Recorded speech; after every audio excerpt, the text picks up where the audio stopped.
సోదరి మన మైత్రికి ఇలా రాస్తున్నారు. మేడం, నేను మైత్రి ఫాలో అవుతున్నాను. పున్నాగపూర్లో మీరు చాలా సబ్జెక్ట్స్ గురించి చాలా బోల్డ్ అవగాహన కల్పించారు. ముఖ్యంగా చైల్డ్ సెక్షువల్ అబ్యూస్ గురించి అంత భయంకరమైన సబ్జెక్టుని అంత సున్నితంగా అందరూ ఆలోచించేట్టు అవగాహన చేసుకున్నట్లు ఎలా చెప్పారా అని నాకు ఆశ్చర్యం. నాకు 3 పిల్లలు. మా తమ్ముడు చిన్నప్పటి నుంచి నా దగ్గరే ఉండేవాడు. వాడు ఇంజనీరు. ఉన్నట్టుండి ఇప్పుడు మా పెద్దమ్మాయి, నీ తమ్ముడు నన్ను సెక్షువల్ అబ్యూస్ చేశాడు, వాడి ముఖం కూడా నాకు చూడడం ఇష్టం లేదు అని రచ్చబెట్టేస్తోంది. ఇంతకాలం ఎందుకు చెప్పలేదే అంటే, ఎందుకో నాలో అలా ఉండిపోయింది, భయం వేసింది, సడన్గా గుర్తుకొస్తుంది అంటుంది. నేను వాడికి ఒక్కగానొక అక్కని. నన్ను మా ఆయన్ని తల్లిదండ్రులు చూస్తాడు వాడు. వాడి మంచి చెడు అన్నీ మేమే చూడాలి. ఉన్నట్టుండి పిల్ల వాడి ముఖం నేను చూడను, మీరు చూడకూడదు అంటుంది. పోనీ వాడిని అడుగుదామంటే, ఒకవేళ ఇదంతా మా అమ్మాయి కల్పించిన ఊహ అయితే నా తమ్ముడు దూరం అయిపోతాడు. మీ పిల్ల మీద మీకు నమ్మకం లేదా అనకండి. మీకు తెలుసు ఈ కాలంలో ఆడపిల్లలు ఎన్ని రకాల అబద్ధాలు చెప్పేస్తూ ఉంటారు.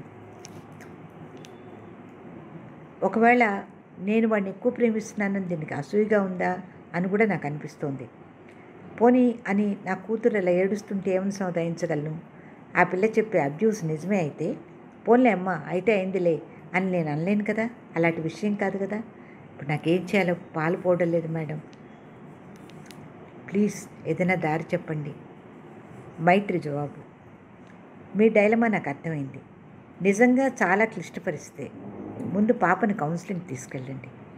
ఆమె చెప్పిన విషయానికి మర్యాద ఇస్తున్నారని ఆమెకు అర్థం అవ్వాలి ముందు. మంచి సైకాలజిస్ట్ అయితే ఆమెను మాటలతోనే హిప్నోటైజ్ చేసి నిజం చెప్పించేస్తారు. నిజంగా ఆమెకు సెక్షువల్ అబ్యూస్ జరిగితే ఆమె మనస్తత్వం మరింత అలజడి పొందకుండా కౌన్సిలింగ్ చేయించి సెల్ఫ్ రెస్పెక్ట్ పెరిగేట్లు, ఆ అమ్మాయికి జరిగిన అబ్యూస్కి రిజల్ట్స్ ఆమె మీద భయంకరమైన ప్రమాదం చూపించకుండా ఆ పిల్ల ఎలా ఆలోచించాలో అవన్నీ వాళ్ళు నేర్పిస్తారు. అప్పుడు ఆమెకి మీ తమ్ముడి పట్ల మీ బాధ్యత చెప్పి అతన్ని అంత హఠాత్తుగా వదిలేనమ్మా, అలాగని నీకు ఇంత బాధ కలిగిన తర్వాత దగ్గరికి తీసుకుని అదివరకులాగా ప్రేమలుగా చూడలేను, నీకు ఇలా జరిగినందుకు నాకు కోపంగా బాధగా ఉంది అని మీరు ఆమె ఫీలింగ్స్కి విలువ ఇస్తున్నారన్న విషయం ఆమెకు అర్థమయ్యేది చెప్పండి. ఎప్పటికైనా ఆమె అతన్ని సహిస్తుందో భరిస్తుందో అనుకోవద్దు ప్లీజ్. ఇది మీకు జీవితాంతం ఛాలెంజ్. ఒకవేళ ఆమె ఇదంతా ఊహించి చెప్పుంటే అలా ఎందుకు చెప్తుంది అన్న ప్రశ్న కూడా చాలా సమాధానాలు ఉన్నాయి. ఆమెకు అతని మీద వ్యామోహం కావచ్చు. చిన్నపిల్లని అతను ఆమెను గుర్తించక తీసి పడేసి ఉండొచ్చు. ఆ టీనేజ్లో ఇవన్నీ చాలా పెద్ద ప్రాబ్లమ్స్ అనిపిస్తాయి. కచ్చ కొద్దీ ఆ పిల్ల ఈ కథ కల్పించి కూడా ఉండొచ్చు. 2, మీరు మీ ప్రేమని, అటెన్షన్ని సొంత తమ్ముడు ఎవరూ లేనివాడు అని అతని మీద ఎక్కువ పక్షపాతం చూపించి ఉండొచ్చు. అది మీ పిల్లలకి, ముఖ్యంగా ఆ పిల్లకి అసలు నచ్చకపోయి ఉండొచ్చు. అందుకని అతని మీద మీకు కోపం, కచ్చ తెప్పించి మీకు దూరం పెట్టాలని చేసే ప్రయత్నంలో ఇది కూడా ఒక భాగం అవ్వచ్చు.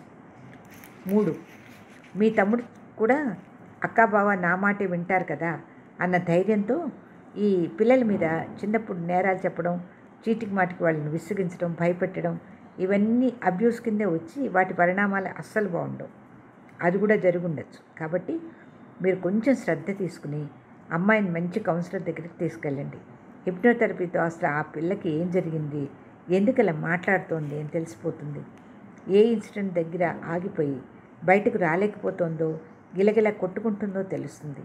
జ్వరమో దగ్గో వస్తే అర్జెంటుగా డాక్టర్ దగ్గరికి పట్టుకెళ్తాం కానీ పిల్లల్ని ఇలా క్రైసిస్లో మానసిక స్వస్థత అవసరమని మనకి చాలామంది గుర్తించం. ఈ సమస్య ఏది ముదిరి అల్లకల్లోలను సృష్టించకముందే వెంటనే జాగ్రత్త పడండి ప్లీజ్. మీ సమస్యలు, ప్రశ్నలు reachgg@gmail.com ఈమెయిల్ ఐడికి మెయిల్ చేయండి.